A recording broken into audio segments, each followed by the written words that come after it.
Good evening, everyone. I think you guys are coming into the waiting room. So my name is Michael John Williams, and I'm Associate Professor of International Relations at the Maxwell School for Citizenship and Public Affairs at Syracuse University. And I'm thrilled to be here today with Eric Cervini, who is an award-winning historian of LGBTQ plus politics and culture.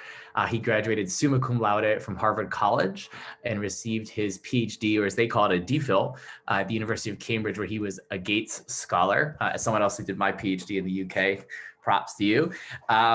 Eric is here to discuss The Deviant's War, which came out last year, right? It was 2019. A big thanks to Truman and Out in National Security for hosting this event. This book is fabulous. I was saying earlier to Eric, I read it as actually my beach read this summer. It reads like a thriller. It's paced so well, and it tells the stories of multitudes of people, not just one individual, which we'll get into. And I also have to say, as someone who is a professor, I love the fact that there are nearly 100 pages of references, which goes to show you can write a intriguing, well-written narrative that like pulls you through the story at breakneck speed and is well-researched and thoroughly documented. So kudos to you on that. It's really a great read. Welcome, Eric. Thank you so much, Michael and Rachel, and the entire Truman Project and Now National Security. It's truly an honor to be here. So this is obviously hosted by the Truman Project. And so we thought we'd start with a reading from you, which I think you picked one from the Truman era, which is where the book sort of picks up. Do you want to start us off with that? Absolutely. Yeah, it's an absolutely apt organization and also excerpt that I chose. This is from a chapter titled The Panic. It begins, by the end of World War II, America had become a more open place for homosexuals, but they also confronted novel threats conjured by a political coalition that exploited the uncertainty of the New World Order. In 1945, only months before President Roosevelt died, Republicans and Southern Democrats formed the House Un-American Activities Committee.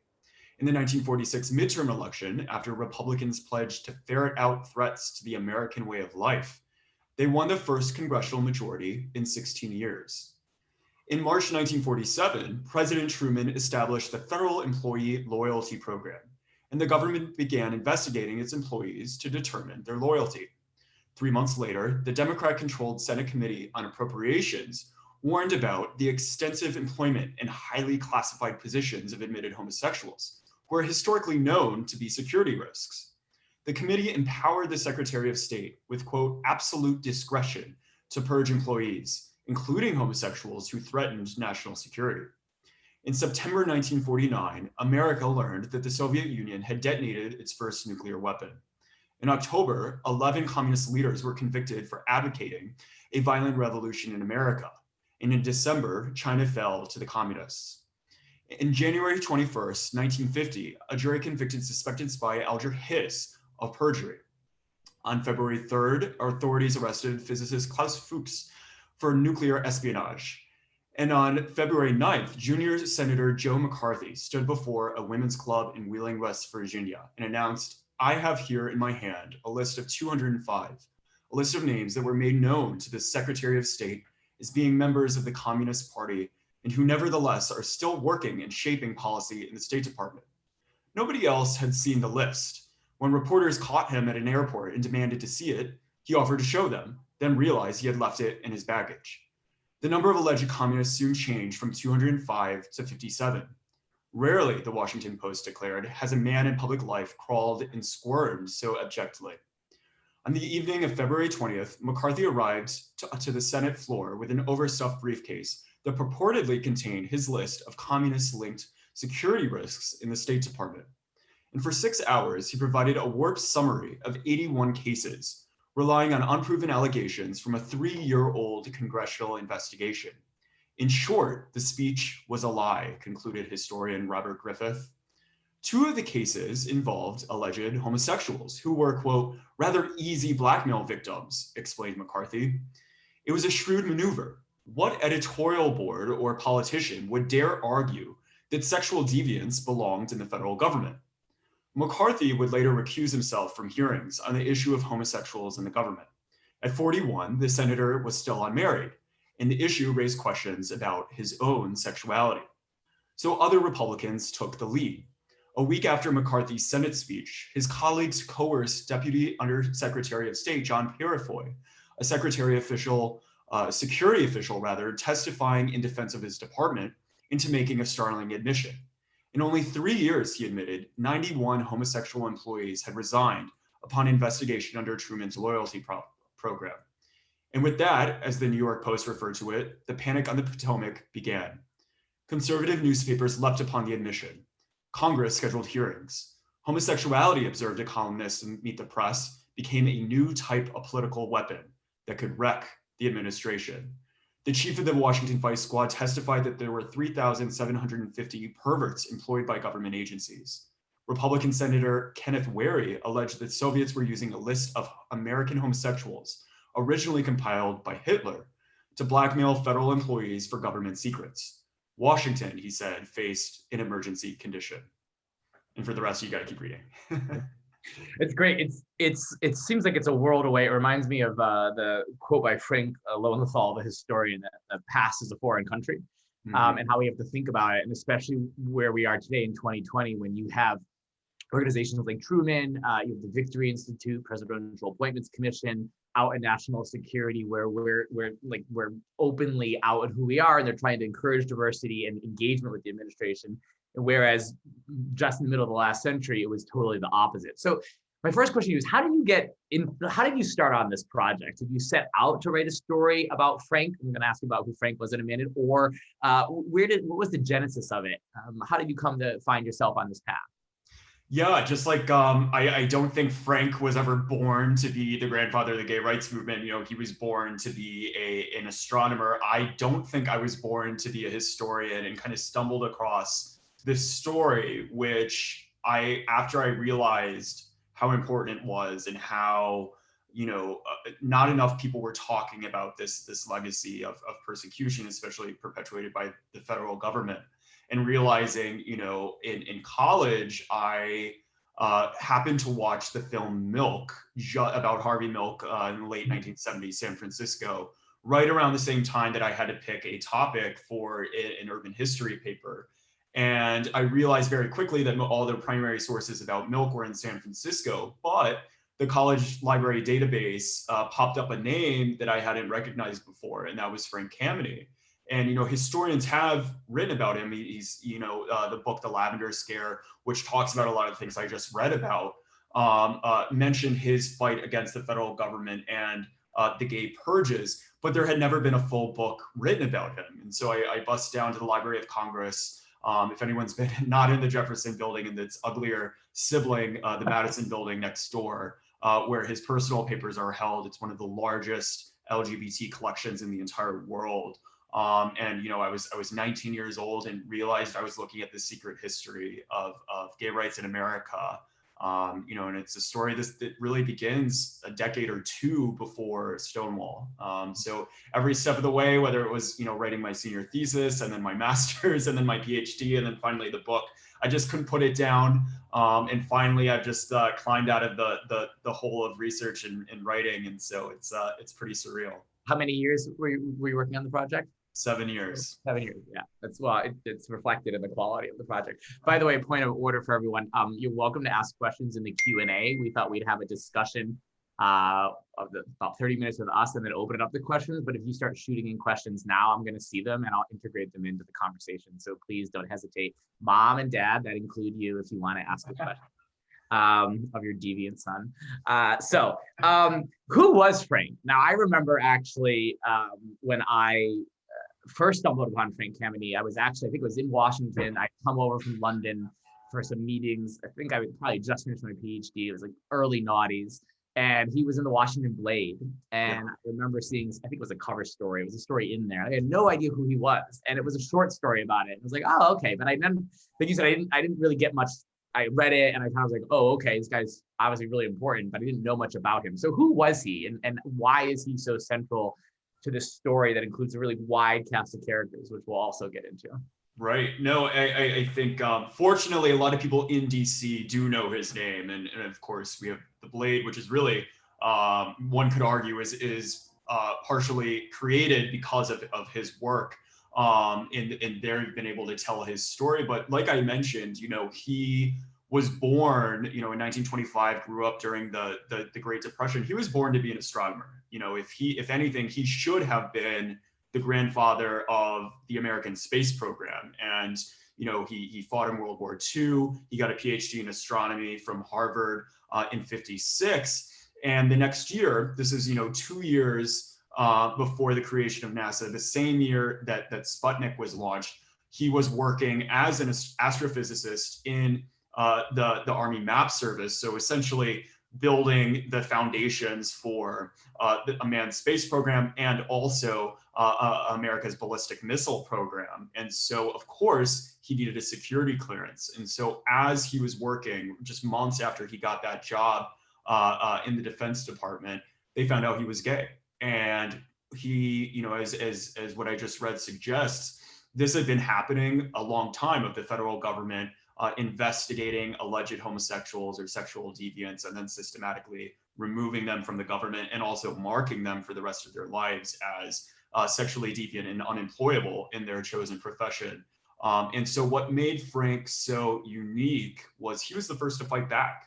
Most of the time, if you were a rational, victim of the purges, then you would quietly resign. Your boss would say, we have this information, you can either be fired or you can resign. And so they would do so and maybe move into academia or a different field.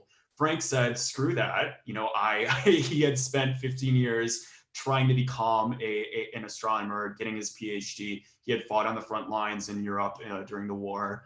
And he said, absolutely not. So he became the first to submit a brief to the Supreme Court on behalf of gay rights and the rights of gay federal employees. When that didn't work, he founded what was essentially the country's first homosexual lobbying organization, the Mattachine Society of Washington. He became the first to testify in Congress as an openly gay man, first to picket in front of the White House as a gay organization, and eventually the first to run for Congress as an openly gay man as well. Tell us a little bit about the Mattachine Society of Washington. What exactly was it? How did it come to be? And what were the sort of the goals of the organization? Sure. Well, the very first Mattachine Society was founded right here in Los Angeles by a group of communist men. So you can see why, people like McCarthy and the Republican Party and later Eisenhower, saw this connection, and J. Edgar Hoover saw the connection too, of communist organizing and gay organizing, because you have to remember, in the 40s and 50s and even into the 60s, if you were queer, which that word wasn't used other than a derogatory term at the time, you didn't even consider yourself part of a minority, right? It was a matter of being mentally ill, being a sinner, and in indulging in sinful behavior. And so you wouldn't think of yourself as an oppressed minority like Marx and these gay communists who created this Mattachine organization saw homosexuals and saw workers, right, as an oppressed minority. So they made that connection and made that jump and named their organization Mattachine after an Italian and French organizations of jesters who mocked the crown behind the guise of masks and anonymity. So that's what it was kind of a tongue-in-cheek name. But Frank, after the communists started this gay rights organization, which was really the first in 1950, Frank said, you know what, these organizations are great, glad they exist. People know the name, but they're not doing enough. They're not fighting. They're not filing lawsuits against the government. They're not demanding rights. They're trying to assimilate and prove to straight people that gays can be good citizens as well. And he said, no, we need to be demanding our rights, fighting in the courts, fighting in the streets. And he really brought a new wave of militancy to what was then called the homophile movement, or the pre-Stonewall gay rights movement. Yes, Frank was centered a lot on sort of like the moral argument, right? Like the fact that the gays were just normal people, that they were like everyone else, and kind of really pushed a very sort of strict interpretation of what that was. What do you make of that? Like, how effective was that and central was that to sort of advancing the cause? Well, it's kind of two-pronged, and I tried to get both ends of that sword in the book. And the first is, you mentioned the moral argument, and he, in that Supreme Court brief I mentioned, he was fighting the Defense Department and really trying to figure out, as an astronomer, as a scientist, the logic of the gay purges. he was confronted with two arguments. First, that if you're gay, you were inherently immoral. And second, as the excerpt reveals, if you're gay, then you're also a security risk because you're necessarily secretive about your condition. And for both of those reasons, gays were not allowed anywhere near the federal government. And so he said that makes no sense, right? Logically, this just doesn't hold water. And so one way that he decided he would prove that these policies were arbitrary and unconstitutional is in his Supreme Court brief, he makes his own equally arbitrary argument, which is the logical opposite. So if you're going to call me immoral, I'm going to say, actually, I'm homosexual, and therefore I'm morally good because homosexuality is a good thing. And second, if you're going to say that I'm necessarily secretive, actually, I'm telling the whole world, right? I'm filing my brief not as anonymous versus Brucker, the Secretary of the Army. I'm filing my brief as Frank E. Tammany versus Wilbur Brucker, the Secretary of the Army. And so he basically created what I would argue is our modern notion of pride, right? When you go celebrate in June on the streets, declaring gay is good, which is also his term, you're continuing something that he began, at least in the most explicit modern sense, in a Supreme Court document. The second part of his strategy, and I think something that you realize became quite a bit of a problem, and is part of the reason why we don't know his name, is he believed if we're going to be proclaiming, in 1964, 1965, that homosexuality is a moral good, then we also have to perform it and we have to look it. If we're demanding jobs in the federal government, we need to, in his words, look employable. So if you look at those early photographs, Google 1965 Mattachine picket or gay rights picket, you'll see everyone's wearing suit and tie if you're a man, and if you're a woman, you're wearing a dress and heels. And that's because he had rules that you had to abide by a certain dress code and behavioral code if you were to participate in the protests. And the problem with that is, of course, what if you didn't have a suit and tie to begin with? What if you had no interest in working for the federal government, or if you were gender nonconforming, or you suffered other forms of discrimination? If you were Black in the 1960s, then trying to march in a suit outside the White House is your last concern when you can't even use a water fountain. And so what ended up happening is he created a divide within the movement, and that was quite frankly exclusionary, because so many people who then later joined the movement after Stonewall weren't welcome at these early protests. And it's, I think, really, I tried to show how this idea of respectability, of showing, oh, we're just like you, is actually a trap, because it holds the movement back, because ultimately you're keeping your numbers very small and you're telling lots of other folks who could be joining your cause that you don't really have a place at the table. Keep your questions coming in, folks. I've got the little screen up here. I'll pull those in a little bit. So this middle of the 20th century, there's obviously a wellspring of various civil rights movements, right? Most notably the civil rights movement to enfranchise, right, the African-American community in the country. To what extent did Frank's and the Madison Society build off of those? Is there a relationship between those movements? Are they separate from one another? Like, what did you find about that? Yeah.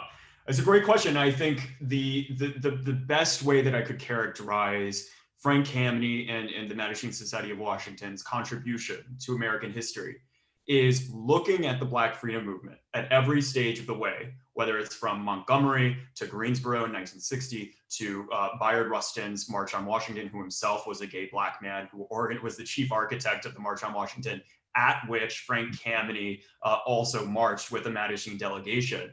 His chief accomplishment was looking at the Black freedom movement and all its different iterations and Xeroxing it, copying it. And that is a huge accomplishment. But one of the things that we do have to acknowledge and kind of call him out for is when you look also at those marches, with a few exceptions, they were almost all white. And besides some token efforts to recruit Black queer people in Washington, D.C. and elsewhere, it was really a one-sided thing of you could even, I've used the word before, plagiarizing, right, from another movement, yet not really doing anything in return, and not doing enough to reach out to Black queer Americans, whether in DC or addressing some of the systematic racism within the movement. And I quite frankly think it's a problem that we as a community have to continue talking about, especially after the events of this year. So 1962, there's an interesting discussion. Well, actually, let me back it up before. Let me talk about Walter Jenkins and J. Edgar Hoover. So not many people know who Walter Jenkins is, but who was he, and what was the relationship with J. Edgar Hoover, and why does it matter? He's one of my favorite parts of the book and one of my favorite figures in history. And in fact, I just did an interview with another historian, Timothy Stewart Winter, who's working on a book about him, which I'm so excited about. He was essentially President Johnson's right-hand man, coming all the way from small town Texas, all the way up, was there with all his successes and failures and shady financial dealings. And so when LBJ was running for re-election in 1964, Walter Jenkins was his top aide in the White House. And days before the election, he was found with another man, arrested by the Washington, D.C. police at the YMCA, just a block or two away from the White House. And it became the biggest gay scandal in American history, probably until this day. And what was so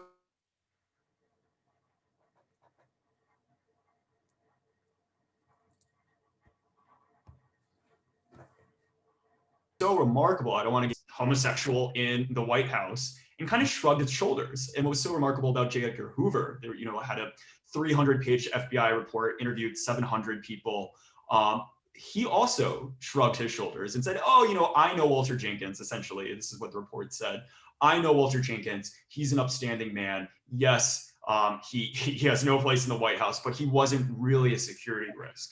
So what that told people like Frank Tammany and these early gay activists was, wait a second, you're saying that it's possible to be gay in the government and not automatically be a security risk. You're saying that actually, our individual traits and qualities and moralities is more important than this potential for being blackmailed that's never been historically proven ever, at least in America. So it really showed not just the gay movement, but also their allies like the ACLU, who also leapt on this instance and this admission by J. Edgar Hoover that actually, this logic of persecution doesn't really hold up.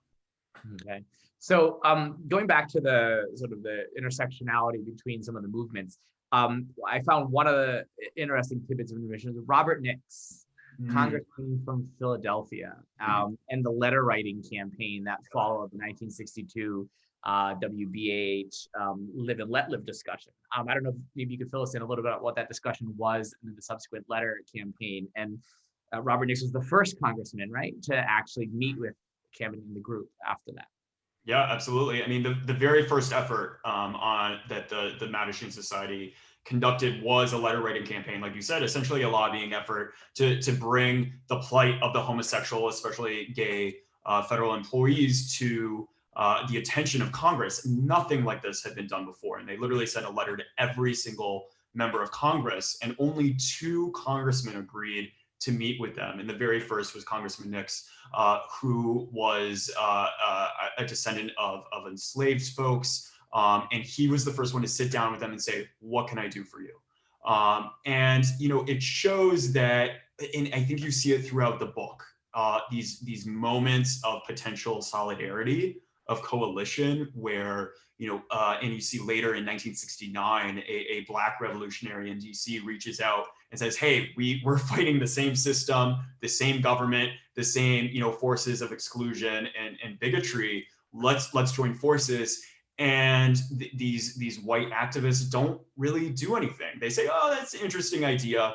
And even with Nix, rather than saying, what can we do, for Black folks in DC, this is before the 64 and 65 acts, they kind of let that relationship fade away. And I think it's one of the tragedies and one of the lessons, I hope, of the book is that, because Frank was Xeroxing and taking so much from the Black freedom movement, there wasn't yet that reciprocal coalition building that you don't really see. You see glimmers of it after Stonewall, and potential for the kind of a true coalition.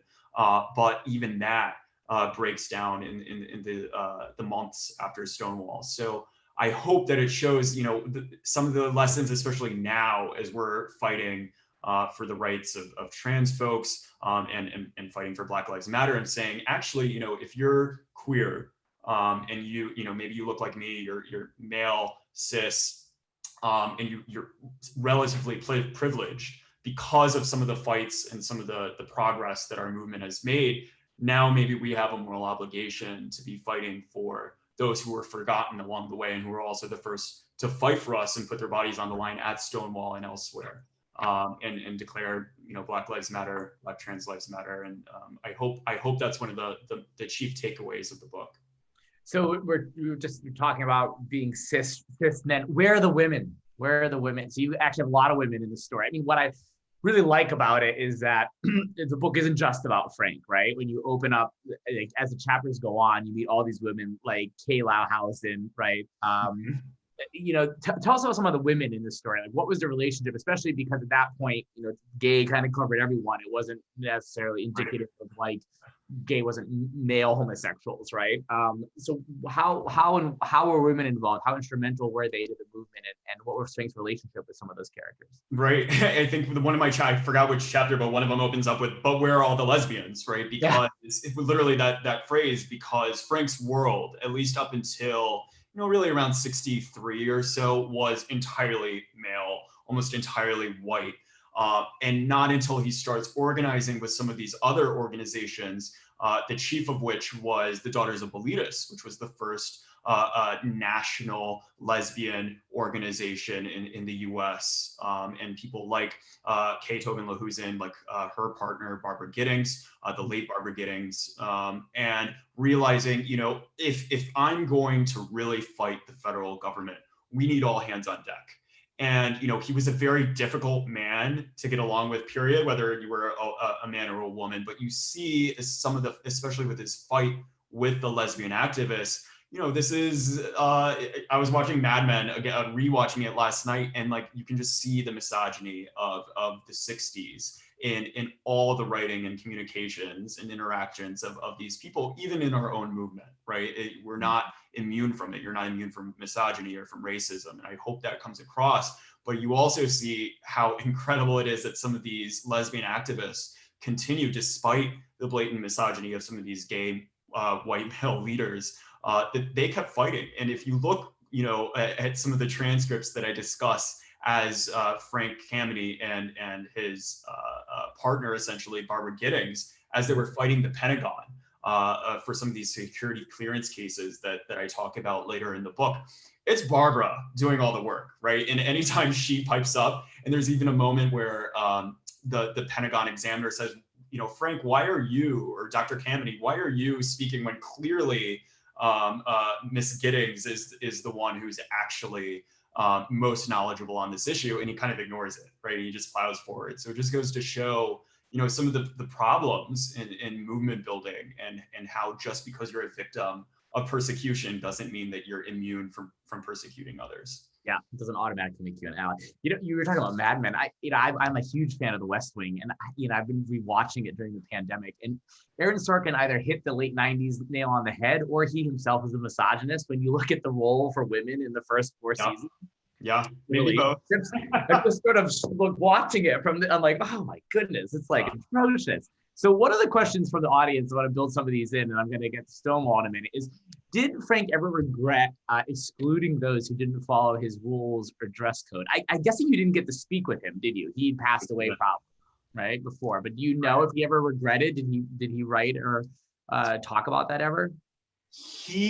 I've seen defenses of it that he's written. And so almost the entire book, fortunately, people like Barbara Giddings interviewed him extensively. One of the biggest primary sources of the book, in addition to his papers, which are in the Library of Congress, is audio files that Barbara Giddings interviewed Frank in 70 and 71, dozens of hours of interviews. So it's interesting to get in his mind, not in 2011, right before he passed away, but back in 70 and 71.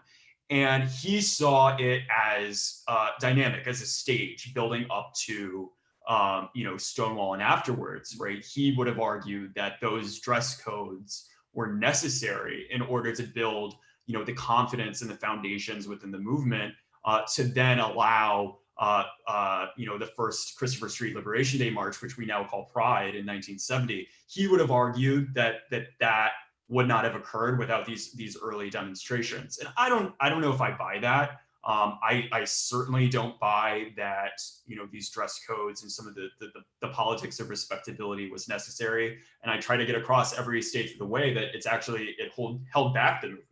I think if he would have said, come, regardless of your identity or your gender presentation or whether you own a suit, come march. Let's, instead of having 20 or 30 people marching out in front of the White House, let's try to get 5,000.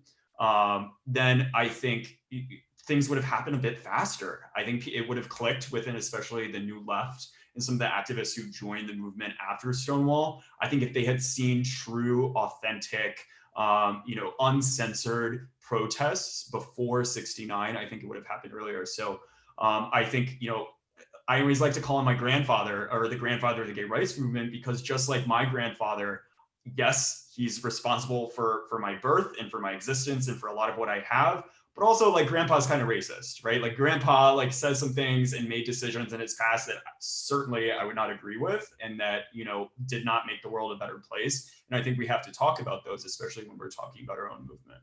Yeah, that's great.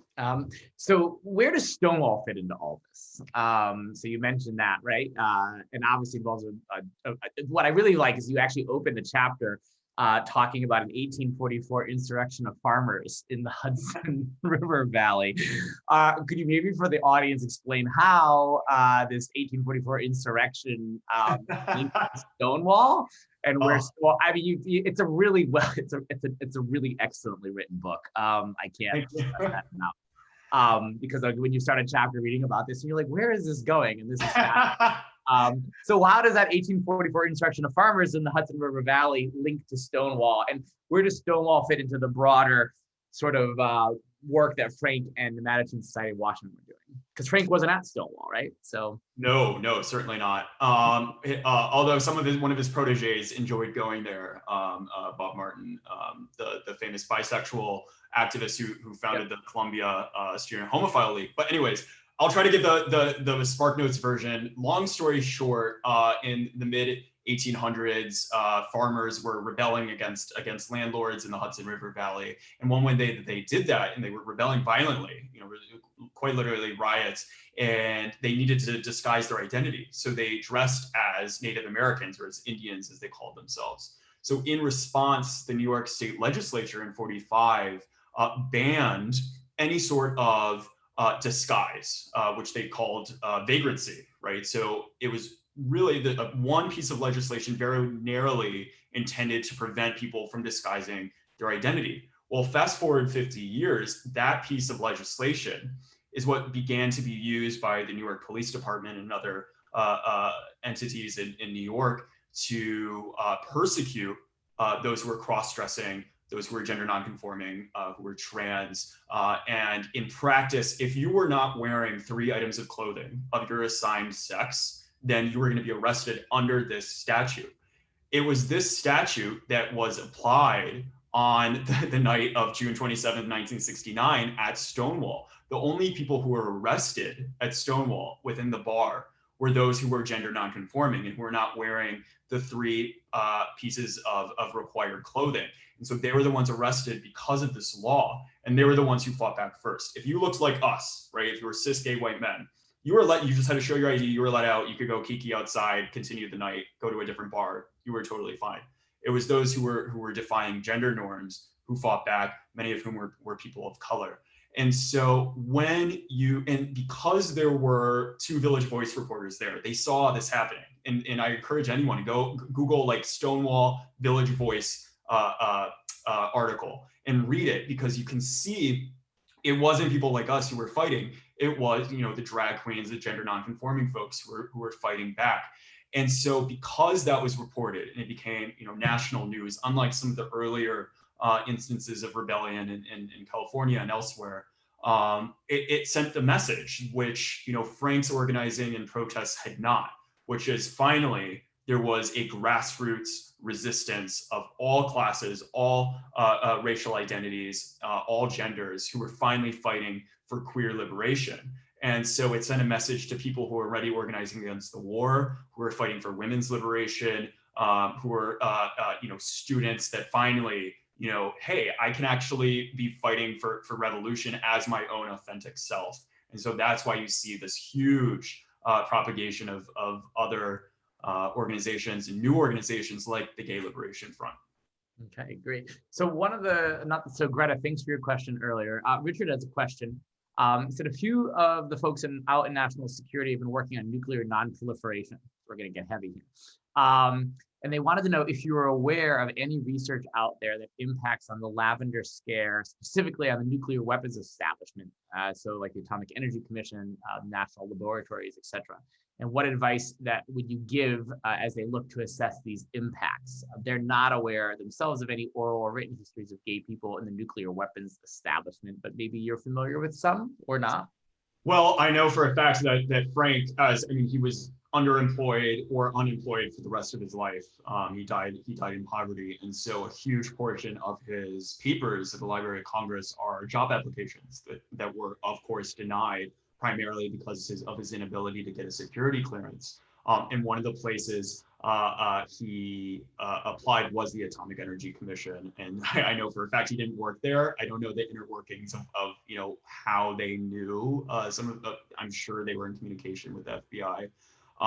But because a security clearance was essential for a job like this, I'm certain that there are untold numbers of queer folks who were excluded and not allowed to serve their country because of these same policies. But unfortunately, usually it would be very easy to tell who it was because the FBI was the chief clearinghouse. They were the ones who told these different agencies and bureaus that, hey, actually this applicant, was arrested back in the San Francisco bathroom, 10 years ago. Don't give him a shot.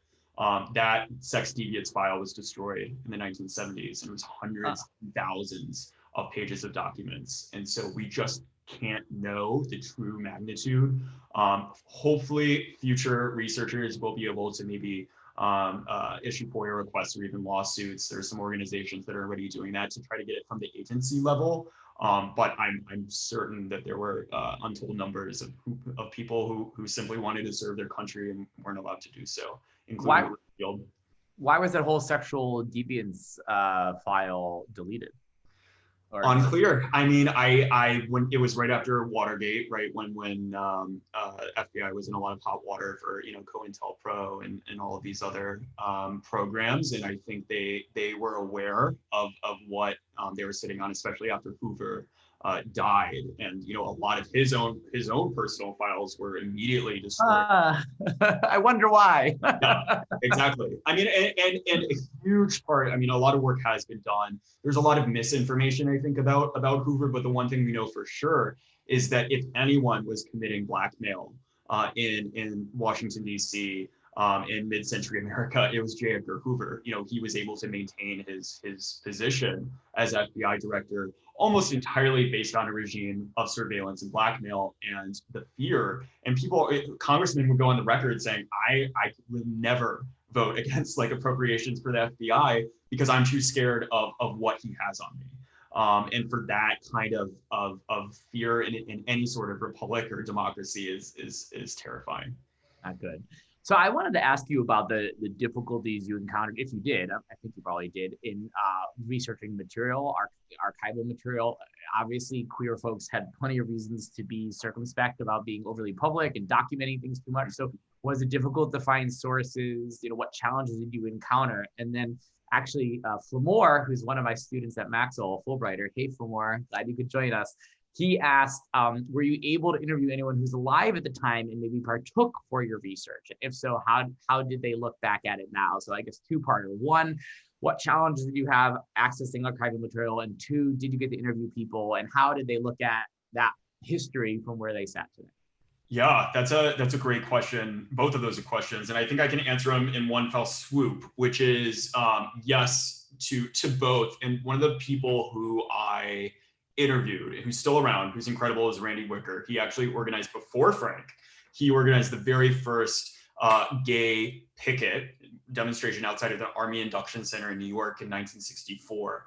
It may have been the first organized protest of. He was a student at Texas Austin, right? Yes, yeah, Yeah. my Tell us a hometown. little backstory about him, actually, if you want. What's that? You could tell us a little backstory about who he was, because he picked Randy Wicker because Wicker reminded him of Wicked, right?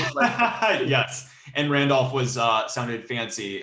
Yeah, he was a originally Jersey and Virginia, but ended up going to undergrad at UT Austin. Ran for student council.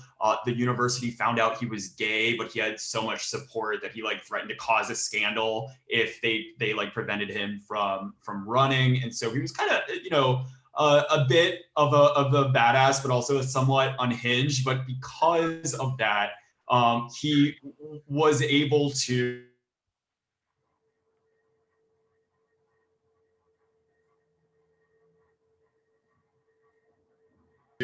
be as an openly gay person who's photographed by the media, right? Which means you can never have a federal position and perhaps not even a private job. And so, you know, if you were marching for gay rights in 64 and 65, that's very, very, it takes a lot of guts. And also you had to be like a little bit, you know, eccentric in order to do that in the first place. But anyway, so he's still around. And one thing that he's the first to admit is that he spent the 60s and 70s and a big part of his life as an activist trying to gain the rights of gay Americans by throwing trans Americans under the bus, right? He would say, and he's the first to admit it, in his words, he was a transphobic, misogynist pig, right? Because in his eyes, you know, the whole goal of the gay rights movement, and you see this a little bit more implicitly in Frank's actions, was to prove to the rest of America that gays are just like you. We're not like the drag queens. We're not like, you know, the people you see in the media. We're not fairies. We're not pedophiles. We're not all these other things. We're just like you, right? But the problem is if you group drag queens, gender non-conforming folks in that latter category, then you're quite literally throwing them under the bus in order to advance yourself. And that was a big part of his MO. And so now what's so interesting is his story, and I talk about it a little bit in the epilogue, is he ended up becoming best of friends and roommates with Stonewall veteran Marsha P. Johnson, which showed him, and eventually he became good friends with Sylvia Rivera as well. It proved to him how wrong he had been, right? And how counterproductive, like we've talked about, this strategy of respectability is. And so he has, to this day, he's 82 years old. If you go visit his apartment in Hoboken, it's covered in photos of Marsha P. Johnson, of trans flags. He goes to trans vigils, even in the middle of the pandemic, you know, every single week, because he's so committed to rectifying some of the mistakes he made. And a big part in tying to that first question is, you know, because of this strategy of exclusion and of respectability, a lot of the archives don't talk about trans issues at all, or don't talk about, you know, lesbians or, you know, Black queer Americans. And so it's up to historians, and it's very difficult, right, to find and track down some of the people, you know, whose letters or correspondence, you know, maybe they didn't have the resources to keep every single letter you've ever sent or received. Frank did, right? Because he owned a house and he stayed in the same place forever. But if you're homeless, or, you know, you're moving locations every other year or so, then you can't afford to keep historical documents that, you know, historians like us might later be looking for. So it's up to the historian to kind of do that extra work. And I think, you know, I could always have done more, but, you know, having to track down like that Black revolutionary who came and talked to the Mattachine and try to find him and call him up and say, hey, do you remember, you know, talking to this group of homosexuals in, you know, 1969?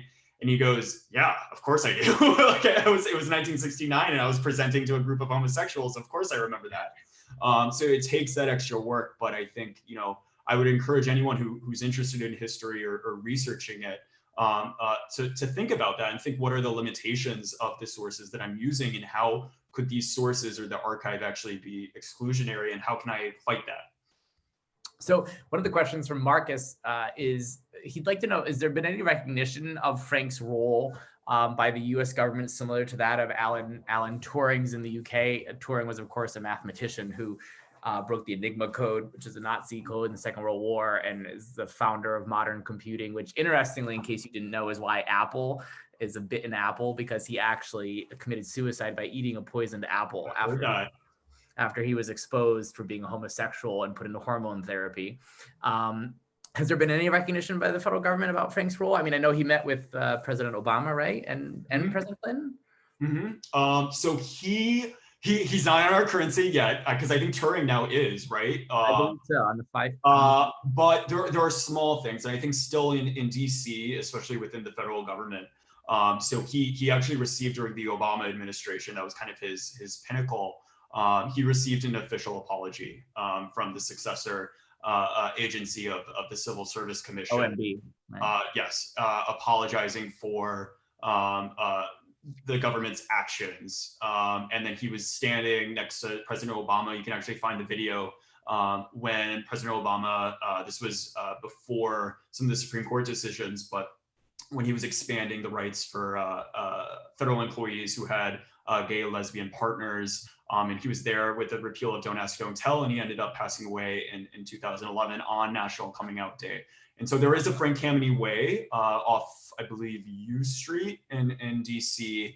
But I hope, it's my dream, and partially why I have continued with this book for so long, was to make him a household name. I hope people know him just as well as they know people like Harvey Milk and Alan Turing, because they really are our grandparents of our community. So Sarah has a great question. She says she knows that federal agencies, specifically the State Department, are known for being relatively conservative. In fact, reports from the last 5 years suggest that State Department employees who identify as LGBTQIA+ were not being stationed at posts they were well suited for due to safety concerns. Their question is, what is the way forward? How can we dismantle these traditional structures within federal agencies in 2020? Is it possible, and where do we start? How can this history help, and what are the lessons from it? I might turn this one on you, because this seems more like a present day question, which you tell me. I tell you, well, I think that your book has I think you just need to be out and be present. It was very interesting. I hosted a discussion earlier today on women and national security for some students of mine who had questions about being the only woman in the room, and, the difficulties, like, how to deal with mansplaining, et cetera. And so I said, well, I'm not really best suited. Let me get some awesome women to speak with you. And, I think what they also had to say is just by being there, right? I think that the more people in our community, I'll say queer because I think it's way easier than using the whole big acronym, and I like embracing words that were used to insult me when I was younger. And being queer and out and being who you are, and not necessarily comporting yourself. And I happen to be a relatively like suit wearing sort of guy, but if you're not, don't be that. I think just be yourself, and I think that ultimately helps people adjust to the reality. And I think that you'll probably also see from this incoming administration, and I think you are seeing it from the top down, and I think the people they put into principal positions lower are going to be people who are really earnestly interested in equality across the board. So based on everything, right? On women, on people of color, on sexuality, like there's definitely this is a good shift, I think. And I think look who's just been appointed Secretary of Defense, right? That's it's an amazing move, right? And I think it's a great signal about progress in the country, not to mention all the other cabinet appointees. And so I think that that change is made at that higher level, but also just by being who you are. And for my own self, I remember being very young and working with the British military. I was in the UK at the time, and I used to be the pro at gender nonconforming pronouns, not because I was such a thought leader, but because I was probably more internally homophobic about, do you have a partner? What does she do? And I'd be like, dancer. And, and I would never say he. He was a West End dancer, but I would never say he, because I was always afraid about being judged. And eventually, as I became more comfortable, I think it helps people to adjust. And that's the only way you can really roll the ball forward. I think I don't know if there's any other questions coming in. So I guess here's one right here. refer the state question to Truman's new State Department Reform Task Force. Awesome. Which is being launched next week. Thank you, Wesley, for that. So that's great. Truman has a State Department Reform Task Force being launched. State Department does need some reform on a number of levels.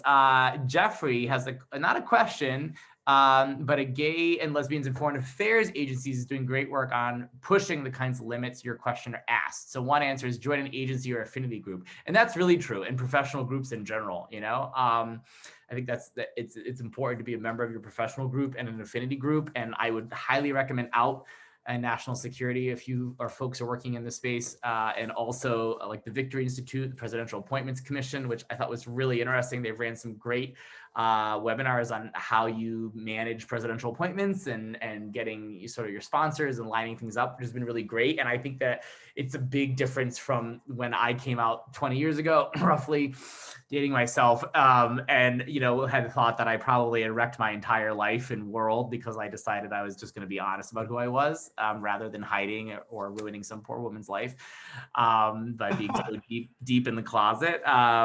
So I guess we've got a couple minutes in conclusion. What do you think the lessons are from Frank's story and the Mattachine and the movement? Like, what do we need to take from this history, right? I mean, history, they said those that don't learn from history are doomed to repeat it. So what should we learn in our movement as queer people in relationship to sort of the United States and national security and public service? Yeah, I mean, it's a great question. And I think a lot of people feel like our movement has won, right? We have marriage, we've had, the Bostock decision, we've made it, right? And I think that is a really dangerous assumption. And I think especially now with this new administration, where you're likely to see more progress, right? Hopefully a swing of the pendulum. I hope that the book shows, and some of the mistakes made early in our movement shows that we always need to be vigilant in asking ourselves, who are we forgetting, right? Who are we being left behind? And I think if there's anything that the book shows, it's that those with the least to lose are the first to fight back and also the first to be forgotten. And so when you look at, especially the Stonewall chapter, there's one chapter you read that, right? Because it shows you that it was those, who were experiencing homelessness, who were gender nonconforming, who were people of color. They were the ones who fought back first and who galvanized the entire movement and did what Frank Tammany couldn't do in an entire decade. They did it in one night. And immediately, and I talk about this in some of the later chapters, you start to see just as Randy Wicker was trying to exclude trans folks from the movement in the 60s, you see a very concerted, conscious effort to exclude gender nonconforming and trans folks from the movement in the 70s and beyond, including and especially during the movement for marriage equality. So I think, I would urge people, if you do read it, or even if you're just reading the news today, is to ask, okay, if we're fighting for this, right? If we're celebrating, this gay man getting an ambassadorship, right? And this is a huge accomplishment. Who's being forgotten in this conversation, and what can we do to make that right? And I think once we start having those conversations and really having a more critical lens of history, that's how we make more equitable progress moving forward, and what hopefully will be a very progressive 4 years. Hopefully, and I think as a historian of Germany, I noticed that history isn't linear. There's always, how did the Holocaust happen? And it's really the question of how did an advanced industrialized country allow that to happen? And I think we've seen even the last few years in this country how easily things can slide in a different direction, and taking rights for granted is worrisome. So I want to end on a positive question. Timothy has a great one though for you, which is, what are your future research and writing plans? Which I am also very eager to know. That would be great. He's a student at the Naval Postgraduate School. Oh, wonderful. So I think I'm done with Frank. Love him to death. I think I'm done telling his story. I think I'm done with the 60s. So I think the next book will actually probably be about the 70s. I think it's a bit undercovered. I think it usually gets overshadowed by the AIDS crisis. And I think looking at what the goals were in the immediate years after Stonewall and comparing them to what we've accomplished to date is very fascinating to me, because those early goals for gay liberation were very different than what we ended up actually fighting for and winning. So I think an examination of that in the 70s and looking at, what did gay liberation mean and how did that change is something really interesting to me. That sounds great. I look forward to that. And I want to thank you on behalf of everyone here for writing such a great history, which I think is an important document for the history of the country and for people like us, which is nice to have that more out there and visible. I highly recommend. I took the awesome book dust jacket off because I hate the dust jackets, and then I lost it. It's somewhere. Oh no. But it's really a great book. I highly recommend you guys can get it everywhere. The books are available. And thank you so much, Eric, for joining us. And good luck with your future research. Thank you so much for having me, Michael. It was absolutely an honor, and have a great night. Good night, everyone.